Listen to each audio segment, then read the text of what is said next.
প্রতিশোধ নেওয়ার মাঝে যে শান্তি রয়েছে তার চাইতে বেশি শান্তি রয়েছে মানুষকে মাফ করার ভেতরে, ঠিক কিনা বলেন? প্রতিশোধ নেওয়াটা হয়তোবা সাময়িক আপনাকে সুখ দিবে, কিন্তু আল্লাহর দিকে তাকিয়ে মাফ করে দেওয়াটা আজীবন আপনার মনে একটা প্রশান্তির ছোঁয়া এনে দিবে, ঠিক কিনা বলেন?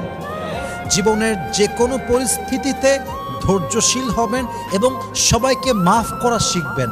আপনি আখিরাতের দৌড়ে, আখিরাতের রেসে এত সামনে যাবেন, এত সামনে যাবেন, এত দূরে যাবেন, এত এগিয়ে যাবেন যে আপনার ধৈর্যের জন্য আর ক্ষমার গুণের জন্য আপনাকে কেউ ধরাছোঁয়ার ভেতরে খুঁজেই পাবে না।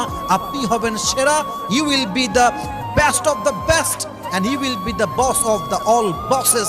আপনি হবেন সেরার সেরা ক্ষমার জন্য আর আপনার ধৈর্যের জন্য। স্মল পড়েন সবাই।